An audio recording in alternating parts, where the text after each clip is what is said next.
গতকাল আমাদের প্রিয় নেত্রী, দেশনেত্রী আপসের নেত্রী, যিনি তার সমগ্র জীবনটা গণতন্ত্রের জন্য, দেশের মানুষের জন্য, কৃষক, শ্রমিক, মেহনতি মানুষের জন্য উৎসর্গ করেছেন এবং জীবন যা কিছু সব কিছু তিনি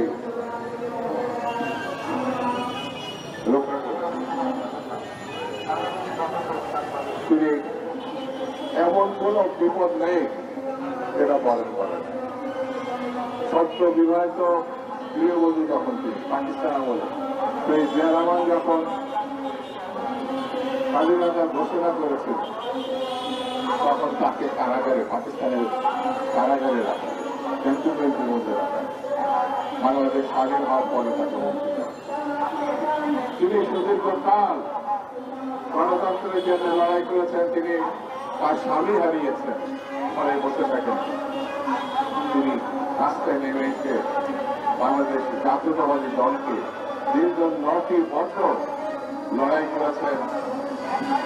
জিয়া হত্যা প্রধান ব্যক্তি হুসেন মোহাম্মদ এরশাদের, হুসেন মোহাম্মদ এরশাদের সামরিক স্বৈরাচারকে তিনি পদত্যাগে বাধ্য করেছিলেন 90 ছাত্র গণঅভ্যুত্থানের মধ্য দিয়ে।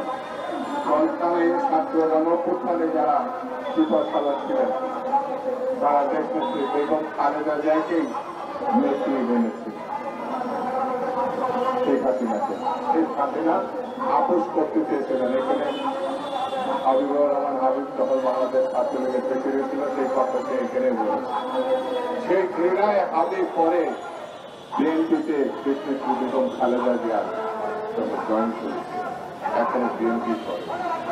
বন্ধুরা, সেই নেত্রী গতকাল বাংলাদেশে ফিরে এসেছে। বাংলাদেশে শুধু ফিরে এসেছেন এইটুকু বললে সবকিছু বোঝানো যাবে না। বাংলাদেশটা, ঢাকা শহরটা সেদিন তাকে বরণ করার জন্য এয়ারপোর্ট থেকে তার বাড়ি পর্যন্ত যেভাবে জনস্রোত তৈরি হয়েছিল, এই জনস্রোত হচ্ছে গণতন্ত্রের মাতাকে বরণ করা, গণতন্ত্রকে বরণ করা, স্বাধীনতাকে বরণ করা।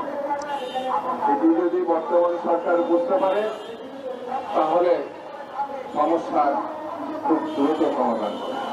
আইয়ুব খান গণতন্ত্রের বিপক্ষে গিয়েছিল বলে স্বৈরাচারী ব্যবস্থায় সে 10 বছর ক্ষমতা ছিল বটে, কিন্তু 69 গণঅভ্যুত্থানে এই দেশের ছাত্র জনতা আইয়ুব খানের পতন নিশ্চিত করেছে, আইয়ুব খানকে বিদায় করে দিয়েছে। ফলে 71 মুক্তিযুদ্ধ, বাংলাদেশের সৃষ্টি, গণতন্ত্রের জন্য, স্বাধীনতার জন্য, মানবতার জন্য। সেই গণতন্ত্রের লড়াই দীর্ঘ পথ পেরিয়ে 90 গণতন্ত্র, মানুষের অধিকার, 24 গণঅভ্যুত্থান, হাসিনার স্বৈরতন্ত্রের বিরুদ্ধে গণতন্ত্রের পক্ষে। এটি যদি বুঝতে এই সরকার ব্যর্থ হয়, এর থেকে দুঃখজনক ঘটনা আর দ্বিতীয়টা থাকবে না।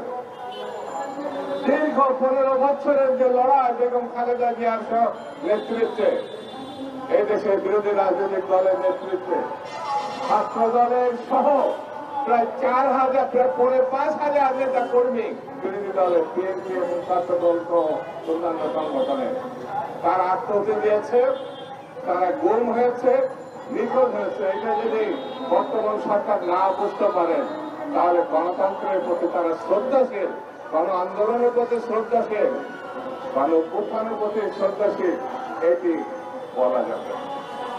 এই জন্য আমি বক্তৃতা সংক্ষেপে বলি, আইয়ুব খানের দিকে তাকান, পালাইছে গণতন্ত্র না মানার কারণে। শেখ মুজিব একদল করার কারণে তার ভয়ঙ্কর বিপজ্জনক জীবনান্তক ঘটনা ঘটছে গণতন্ত্র না মানার জন্য। শেখ হাসিনা ক্ষমতায় ছিলেন, বাংলাদেশটা তছনছ করে ফেলেছেন শুধু ক্ষমতার পূজারী, গণতন্ত্র মানেননি, তাকে পালাতে হয়েছে। আমি সরকারকে বলবো, গণতন্ত্র মেনে নিন, নির্বাচন মেনে নিন, রোডম্যাপ ঘোষণা করুন, বাংলাদেশের মানুষের অধিকার ফিরিয়ে দিন, তারা যেন একটা ভোট তার পছন্দের প্রার্থীকে দিতে পারে। এটি মেনে নিন, দেখবেন রাতারাতি সকল সমস্যার সমাধান হয়ে আসবে। আজ এটা যদি মানতে না পারে তাহলে কুচকাওয়াজকে বেঁধে রাখা ভালো। এই কারণে গণতন্ত্রের কোনো বিকল্প নাই। গণতন্ত্র ভোটাধিকার না আসলে পরিণতি অতীতের মতো হতে পারে। এই কথা আপনাদের বলতে আমাদের খারাপ লাগে, কারণ আপনাদেরকে ক্ষমতায় আমরা বসিয়েছি, বিএনপি বসিয়েছে, ছাত্র জনতা বসিয়েছে। এই কথা আমাদের বাধ্য হয়ে বলতে হয়। এই বিষয়টি আপনারা মাথায় নেবেন। আবার আপনাদের ধন্যবাদ, সাংবাদিক বন্ধুদের ধন্যবাদ, আজকের উদ্যোক্তাদের ধন্যবাদ জানিয়ে আমি আমার বক্তব্য শেষ করছি। খুদা হাফেজ। বাংলাদেশ।